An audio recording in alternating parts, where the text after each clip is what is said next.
Hello friends, गुरु कृपा coaching Tikamgarh में आप सभी का स्वागत है।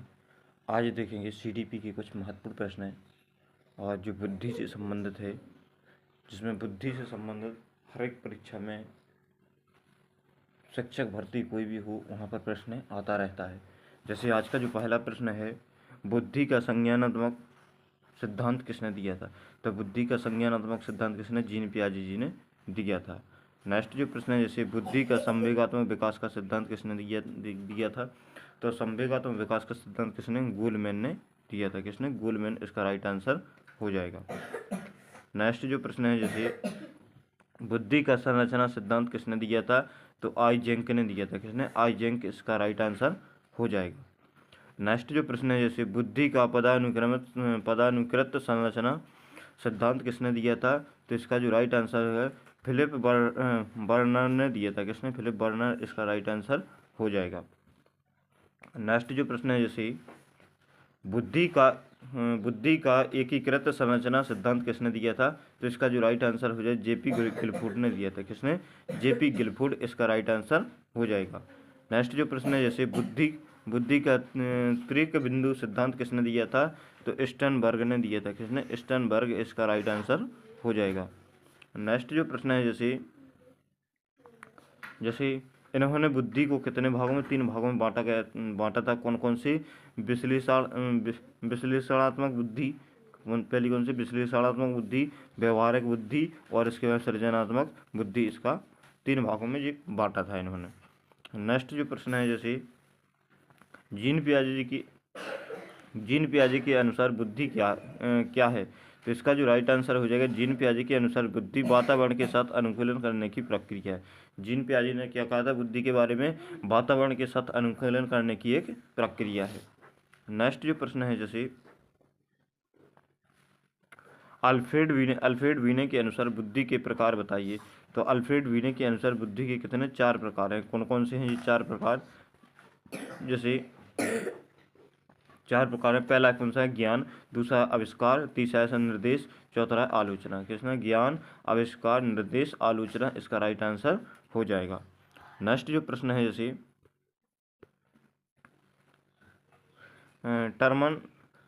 टर्मन के अनुसार बुद्धि की क्या परिभाषा है? टर्मन के अनुसार बुद्धि की क्या परिभाषा है? तो टर्मन के अनुसार बुद्धि की क्या परिभाषा है? बुद्धि अमूर्त विचारों के बारे में सोचने की योग्यता है। बुद्धि क्या है? अमूर्त विचारों के बारे में सोचने की योग्यता। इसका राइट आंसर हो जाएगा।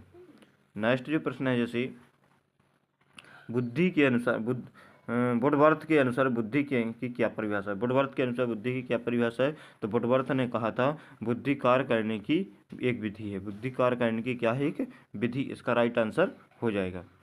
नेक्स्ट जो प्रश्न है, जैसे टर्मन के अनुसार बुद्धि की क्या परिभाषा है? स्टर्न के अनुसार बुद्धि की क्या परिभाषा है? तो इसका जो राइट आंसर हो जाएगा, स्टर्न के अनुसार बुद्धि एक समान योग्यता है जिसके द्वारा व्यक्ति नई परिस्थितियों के साथ समायोजन करता है। तो ये जिसने स्टर्न ने कहा था कि बुद्धि एक समान योग्यता है जिसके द्वारा व्यक्ति नई परिस्थितियों के साथ समायोजन करता है। ये क्या है? बुद्धि है। नेक्स्ट जो प्रश्न है, जैसे बंकिम घम के अनुसार बुद्धि की क्या परिभाषा है? तो बंकिम घम के अनुसार बुद्धि की परिभाषा है सीखने की शक्ति ही बुद्धि है। बंकिम घम ने क्या कहा था? सीखने की शक्ति ही क्या है? बुद्धि है। नेक्स्ट जो प्रश्न है, जैसे बैचलर के अनुसार बुद्धि की क्या परिभाषा है? तो बैचलर ने बुद्धि की क्या परिभाषा बताई थी? तो बैचलर ने कहा था बुद्धि किसी कार्य को करने की शक्ति है और तार्किक चिंतन करने की शक्ति है और वातावरण के साथ समायोजन करने की सामूहिक योग्यता है। बुद्धि किसी कार्य को करने की क्षमता होती है, तार्किक चिंतन करने की योग्यता होती है और वातावरण के साथ समायोजन करने की सामूहिक योग्यता होती है। ये क्या बैचलर महोदय ने कहा था। नेक्स्ट जो प्रश्न है, जैसे स्पीयरमैन के अनुसार बुद्धि की क्या परिभाषा है? तो स्पीयरमैन ने क्या कहा था बुद्धि को? स्पीयरमैन ने तो बुद्धि तार्किक चिंतन करने की योग्यता है। बुद्धि क्या है? तार्किक चिंतन करने की योग्यता ही क्या है? बुद्धि है। बुद्धि तार्किक चिंतन करने की क्या है? योग्यता। इसका राइट आंसर हो जाएगा। नेक्स्ट जो प्रश्न है, जैसे समानता बुद्धि कितने प्रकार की है? समानता बुद्धि 3 प्रकार की होती है। कौन कौन सी होती है 3 प्रकार की? जैसे पहली है अमूर्त बुद्धि, दूसरी है मूर्त बुद्धि जिसे यांत्रिक बुद्धि भी कहा जाता है, तीसरी होती है कौन सी? सामाजिक बुद्धि। समानता बुद्धि कितने? 3 प्रकार की होती है, अमूर्त बुद्धि, मूर्त बुद्धि, सामाजिक बुद्धि। नेक्स्ट जो प्रश्न है जैसे अमूर्त बुद्धि समानता किन व्यक्तियों में पाई जाती है? अमूर्त बुद्धि समानता किन व्यक्तियों में पाई जाती है?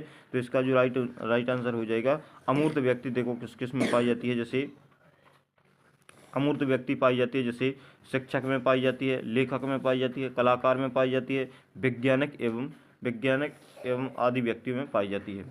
नेक्स्ट जो प्रश्न है जैसे यांत्रिक बुद्धि या स्थूल बुद्धि किसे कहा जाता है? यांत्रिक बुद्धि या स्थूल बुद्धि किसे कहा जाता है? तो इसका जो राइट आंसर हो जाए मूर्त बुद्धि को कहा जाता है। किसको? मूर्त बुद्धि को यांत्रिक बुद्धि भी कहा जाता है। नेक्स्ट जो प्रश्न है जैसे मूर्त बुद्धि किन व्यक्तियों में पाई जाती है? मूर्त बुद्धि किन व्यक्तियों में पाई जाती है? मूर्त बुद्धि निम्न व्यक्तियों में पाई जाती है। जैसे मूर्त बुद्धि किन किन में पाई जाती है? जैसे इंजीनियर में पाई जाती है, फॉरमैन में पाई जाती है, कंप्यूटर ऑपरेटर आदि में पाई जाती है, और मैकेनिक में भी कौन सी पाई जाती है? तो ये इसके बाद में इलेक्ट्रीशियन में भी जो मूर्त बुद्धि पाई जाती है। तो इन लोगों में कौन सी मूर्त बुद्धि पाई जाती है? नेक्स्ट जो प्रश्न है जैसे सामाजिक बुद्धि किन लोगों में पाई जाती है? तो सामाजिक बुद्धि निम्न लोगों में पाई जाती है। कौन से? जैसे समाज सेवी में सामाजिक बुद्धि पाई जाती है, और इसका बीमा एजेंट में भी कौन सी सामाजिक बुद्धि पाई जाती है, नेताजी में सामाजिक बुद्धि पाई जाती है, पंडित में भी कैसी सामाजिक बुद्धि पाई जाती है। नेक्स्ट जो प्रश्न है जैसे एक कारक सिद्धांत को और किस नाम से जाना जाता है? तो एक कारक सिद्धांत को और राजकीय सिद्धांत के नाम से भी जाना जाता है। एक कारक सिद्धांत को राजकीय सिद्धांत के नाम से जाना जाता है, या इसको एक कारक सिद्धांत को राजकीय राजतंत्रात्मक सिद्धांत भी बोल सकते हैं। नेक्स्ट जो प्रश्न है जैसे बुद्धि का सबसे पुराना सिद्धांत कौन सा है? तो बुद्धि का सबसे पुराना सिद्धांत एक कारक सिद्धांत है। बुद्धि का सबसे पुराना सिद्धांत कौन सा है? तो एक कारक सिद्धांत इसका राइट आंसर हो जाएगा। नेक्स्ट जो प्रश्न है जैसे बुद्धि का द्विकारक सिद्धांत किसने दिया था? तो बुद्धि का द्विकारक सिद्धांत किसने? स्पीयरमैन ने दिया था। किसने? स्पीयरमैन, इसका राइट आंसर हो जाएगा। नेक्स्ट जो प्रश्न है जैसे स्पीयरमैन कहाँ के निवासी थे? तो स्पीयरमैन कहाँ के? फ्रांस के निवासी थे। कहाँ के? फ्रांस के निवासी थे। स्पीयरमैन कहाँ के? फ्रांस के निवासी थे। नेक्स्ट जो प्रश्न है जैसे स्पीयरमैन पहले किस विषय के प्रोफेसर थे? तो स्पीयरमैन पहले सांख्यिकी विषय के प्रोफेसर थे, बाद में मनोविज्ञान के प्रोफेसर बने। पहले सांख्यिकी विषय के प्रोफेसर थे, बाद में किसके? मनोविज्ञान के प्रोफेसर बने थे। नेक्स्ट जो प्रश्न है जैसे स्पीयरमैन ने बुद्धि का संबंध किससे बताया है? स्पीयरमैन ने बुद्धि का संबंध किससे बताया? तो स्पीयरमैन ने बुद्धि का संबंध चिंतन से बताया। किससे? चिंतन, इसका राइट आंसर हो जाएगा। नेक्स्ट जो प्रश्न है जैसे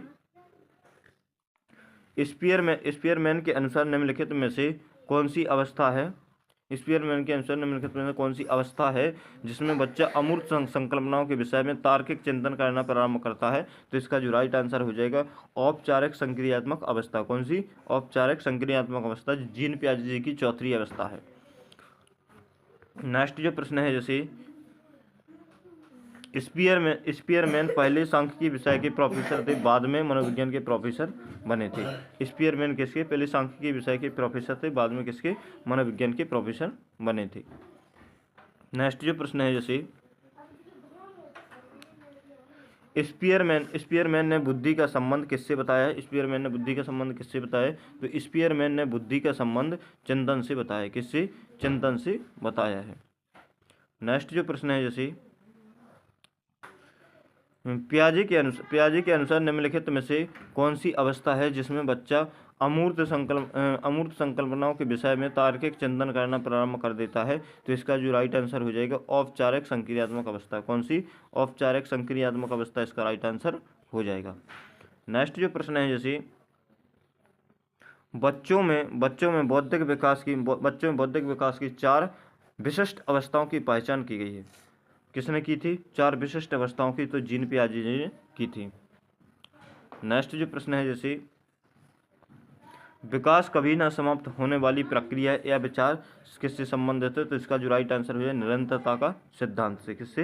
निरंतरता के सिद्धांत से। नेक्स्ट जो प्रश्न है जैसे शिशु के मस्तिष्क का वजन होता है। शिशु के मस्तिष्क का वजन कितना होता है? तो 350 ग्राम होता है। कितना? 350 ग्राम इसका राइट आंसर हो जाएगा। नेक्स्ट जो प्रश्न है जैसे वयस्क व्यक्ति के मस्तिष्क का वजन कितना होता है? तो वयस्क व्यक्ति के मस्तिष्क का वजन होता है 1400 ग्राम होता है। कितना? 1400 ग्राम इसका राइट आंसर हो जाएगा। नेक्स्ट जो प्रश्न है जैसे 2 बार आने वाले दांतों की संख्या है। 2 बार आने वाले दांतों की संख्या कितनी है? 20 इसका राइट आंसर हो जाएगा। नेक्स्ट जो प्रश्न है मनुष्य एक सामाजिक प्राणी है, यह कथन किसका है? तो मनुष्य एक सामाजिक प्राणी है, यह कथन किसका? अरस्तु का है। किसका है? अरस्तु इसका राइट आंसर हो जाएगा। नेक्स्ट जो प्रश्न है जैसे बालक में समाजीकरण का प्रारंभ किस अवस्था में होता है? बालक में समाजीकरण का प्रारंभ, तो इसका जो राइट आंसर हो जाएगा शेष अवस्था में होता है। नेक्स्ट जो प्रश्न है बालक का समाजीकरण किस अवस्था तक पूर्ण हो जाता है? तो किशोर अवस्था तक पूर्ण हो जाता है। नेक्स्ट जो प्रश्न है जैसे अपना बालक की गिरोह की अवस्था किस अवस्था को कहा जाता है? तो बालक को गिरोह की अवस्था कौन सी? बाल अवस्था को कहा जाता है। किसको? बाल्यावस्था को कहा जाता है। नेक्स्ट जो प्रश्न है जैसे बालक में नकारात्मक सोच किस अवस्था में उत्पन्न होती है? तो नकारात्मक सोच कौन सी? किशोर अवस्था में उत्पन्न होती है। बालक में नकारात्मक सोच किस अवस्था में प्रारंभ होती है? तो किशोर अवस्था में प्रारंभ होती है। नेक्स्ट जो प्रश्न है जैसे सामाजिक अधिगम का सिद्धांत किसने दिया है? तो सामाजिक अधिगम का सिद्धांत किसने? बंडूरा और बाल्टर ने दिया था। किसने? बंडूरा और बाल्टर इसका राइट आंसर हो जाएगा। नेक्स्ट जो प्रश्न है जैसे मनोवैज्ञानिक विकास का सिद्धांत किसने दिया था? मनोवैज्ञानिक विकास का सिद्धांत किसने? एरिक्सन ने दिया था। किसने? मनोवैज्ञानिक विकास का सिद्धांत किसने दिया था? तो एरिक्सन इसका राइट आंसर हो जाएगा। नेक्स्ट जो प्रश्न है जैसे वर्तमान में विद्यालय जाने की उम्र कितनी है? तो वर्तमान में विद्यालय जाने की उम्र कितनी है? 3 वर्ष है। कितनी? 3 वर्ष इसका राइट आंसर हो जाएगा। नेक्स्ट जो प्रश्न है जैसे औपचारिक शिक्षा प्रारंभ होने की उम्र है। औपचारिक शिक्षा प्रारंभ होने की उम्र कितनी है? तो 6 वर्ष इसका राइट आंसर हो जाएगा। कितना? 6 वर्ष इसका राइट आंसर हो जाएगा। नेक्स्ट जो प्रश्न है जैसे श्रम की अवस्था कहा जाता है। श्रम की अवस्था किसे कहा जाता है? तो बाल्यावस्था को कहा जाता है। श्रम की अवस्था किसे? बाल्यावस्था को कहा जाता है। नेक्स्ट जो प्रश्न है जैसे अनुकरण की अवस्था कहा जाता है। तो अनुकरण की अवस्था किसी शेष अवस्था को कहा जाता है। अनुकरण की अवस्था किसी शेष अवस्था को कहा जाता है। नेक्स्ट जो प्रश्न है जैसे स्वप्रेम की भावना किस अवस्था में होती है? तो स्वप्रेम की भावना किस शेष अवस्था में होती है? कौन सी? शेष अवस्था में होती है। नेक्स्ट जो प्रश्न है सामाजिकता को मापने की विधि है। सामाजिकता को मापने की विधि कौन सी है? सोशियोमेट्री विधि उसकी राइट आंसर हो जाएगा। कौन सी? सोशियोमेट्री विधि इसका राइट आंसर हो जाएगा। नेक्स्ट जो प्रश्न है जैसे वाइनलैंड सोशियोमेट्री स्केल का निर्माण किसने किया था? तो इसका जो राइट आंसर हो जाएगा एडलर ने किया था। किसने? एडलर इसका राइट आंसर हो जाएगा। नेक्स्ट जो प्रश्न है जैसे एक वर्ष में बालक का वजन जन्म के समय का होता है। तो एक वर्ष में बालक का वजन जन्म के समय से कितना हो जाता है? एक वर्ष में 3 गुना हो जाता है। कितना? 3 गुना इसका राइट आंसर हो जाएगा। नेक्स्ट जो प्रश्न है जैसे 6 माह में बालक का वजन जन्म के समय का हो जाता है। तो इसका जो राइट आंसर हो जाएगा 2 गुना हो जाता है। 6 माह में कितना? 2 गुना इसका राइट आंसर हो जाएगा। नेक्स्ट जो प्रश्न है जैसे जन्म के समय बालक की लंबाई होती है। जन्म के समय बालक की लंबाई कितनी होती है? 20 इंच इसका राइट आंसर हो जाएगा। नेक्स्ट जो प्रश्न है जैसे बच्चों को सबसे पहले भाषा का ज्ञान कहाँ से होता है? तो इसका जो राइट आंसर हो जाएगा परिवार से होता है। बच्चों को भाषा के ज्ञान सबसे पहले कहाँ से होता है? तो परिवार से होता है। नेक्स्ट जो प्रश्न है, जैसे 6वीं कक्षा में पढ़ने वाले बालक का शब्द भंडार लगभग कितना होता है? तो 50,000 शब्दों तक होता है। कितना? 50,000 शब्दों तक होता है। नेक्स्ट जो प्रश्न है, जैसे 10वीं कक्षा में पढ़ने वाले बालक का शब्द भंडार लगभग कितना होता है? तो इसका जो राइट आंसर हो जाए 80,000 शब्दों तक होता है। कितना? 80,000 शब्दों तक होता है। नेक्स्ट जो प्रश्न है, जैसे लड़का लड़कियों में से किसका शब्द भंडार अधिक होता है? तो लड़कियों का शब्द भंडार अधिक होता है। किसका? लड़कियों का शब्द भंडार अधिक होता है। नेक्स्ट जो प्रश्न है, जैसे भाषा को सीखने के साधन कौन कौन से हैं? तो भाषा को सीखने के साधन जैसे अनुकरण के द्वारा या दोहराकर सीखना, जो खेल खेल विधि द्वारा सीखना, कहानी सुनकर सीखना, वार्तालाप द्वारा सीखना, प्रश्नोत्तर विधि से सीखना। तो ये क्या होते हैं? भाषा सीखने के वार्तालाप होते हैं। नेक्स्ट जो प्रश्न है, जैसे लड़कियां संकेतों द्वारा बात करना किस उम्र में सीख जाती हैं? तो इसका जो राइट आंसर हो जाएगा 6 वर्ष की उम्र में सीख जाती हैं। नेक्स्ट जो प्रश्न है, जैसे भाषा के विकास को प्रभावित करने वाले कारक कौन कौन से हैं? तो भाषा के विकास को प्रभावित करने वाले कारक ये हैं, जैसे लिंग हो गया, बुद्धि हो गया, स्वास्थ्य हो गया, जनसंचार का माध्यम हो गया, समूह का प्रभाव हो गया, सामाजिक आर्थिक स्थिति हो गई, पारिवारिक संबंध हो गया, विद्यालय। ये क्या होते हैं? भाषा के विकास को प्रभावित करते हैं। और जैसे आस पड़ोस के वातावरण का प्रभाव भी भाषा के विकास को प्रभावित करता है। नेक्स्ट जो प्रश्न है, जैसे मनुष्य और पशु में क्या अंतर है? तो इसका जो राइट आंसर हो जाएगा बुद्धि का अंतर है। केवल मनुष्य और पशु में किसका अंतर है? तो केवल बुद्धि का अंतर है। नेक्स्ट जो प्रश्न है, जैसे बुद्धि को सबसे पहले किसने परिभाषित किया? तो बुद्धि को सबसे पहले परिभाषित यूनानी के दर्शकों ने किया था। किसने? यूनानियों के दर्शकों ने किया था। नेक्स्ट जो प्रश्न है, जैसे आधुनिक काल में सबसे पहले बुद्धि को किसने समझाया? तो आधुनिक काल में बुद्धि को सबसे पहले अल्फ्रेड बीने ने 1904 में समझाया था। आधुनिक काल की बात करें तो अल्फ्रेड बीने ने 1904 में समझाया था। नेक्स्ट जो प्रश्न है, जैसे ईर्ष्या भावना कौन सी अवस्था में पैदा होती है? तो ईर्ष्या भावना कौन सी? बाल्य अवस्था में पैदा होती है। कौन सी? बाल्य अवस्था में पैदा होती है। नेक्स्ट जो प्रश्न है, जैसे स्वप्रेम यानी अपनी वस्तुओं से प्रेम की अवस्था कौन सी अवस्था होती है? तो इसका जो राइट आंसर हो जाएगा शेष अवस्था होती है। कौन सी? शेष अवस्था इसका राइट आंसर हो जाएगा।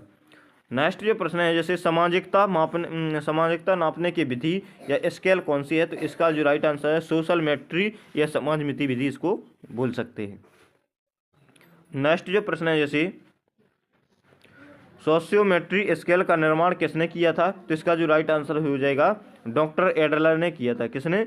सोशियोमेट्री विधि स्केल का निर्माण किसने किया था? तो डॉक्टर एडलर ने किया था। नेक्स्ट जो प्रश्न है, जैसे सामाजिकता नापने की विधि या स्केल कौन सी है? सामाजिकता मापने की विधि या स्केल कौन सी है? तो सोशियोमेट्री या समाज मिति विधि इसका राइट आंसर हो जाएगा। नेक्स्ट जो प्रश्न है, जैसे सोशियोमेट्री स्केल का निर्माण किसने किया था? तो इसका जो राइट आंसर है डॉक्टर एडलर ने किया था। नेक्स्ट जो प्रश्न है, जैसे डॉक्टर एडलर ने कितनी क्रियाओं के आधार पर सामाजिक परिपक्वता को नापा था? तो इसका जो राइट आंसर हो जाएगा 117 सामाजिक क्रियाओं बताई जो जन्म से लेकर किशोर अवस्था तक हैं, जो जन्म से लेकर किशोर अवस्था तक पाई जाती हैं। नेक्स्ट जो प्रश्न है, जैसे बालक मानव ध्वनि व अन्य ध्वनियों में अंतर करना कब सीख जाता है? तो इसका जो राइट आंसर हो जाएगा 1 माह में अंतर करना सीख जाता है। नेक्स्ट जो प्रश्न है, जैसे अंतर्मुखी और बहिर्मुखी में से सामाजिक विकास किसका अधिक होता है? तो इसका जो राइट आंसर है बहिर्मुखी का सामाजिक विकास सबसे ज़्यादा होता है। नेक्स्ट जो प्रश्न है, जैसे एरिक्सन ने अपनी मनोसामाजिक सिद्धांतों में जीवन काल को कितने अवस्थाओं में बांटा है? तो इसका जो राइट आंसर हो जाएगा 8 अवस्थाओं में बांटा है। कितनी? 8 अवस्थाओं में बांटा है। तो थैंक यू दोस्तों, आज के लिए बस इतना ही। मिलते हैं नेक्स्ट वीडियो में, तब तक के लिए जय हिंद, वंदे मातरम। वीडियो अच्छा लगे तो लाइक शेयर और सब्सक्राइब करना ना भूलें। थैंक यू, जय हिंद, वंदे मातरम।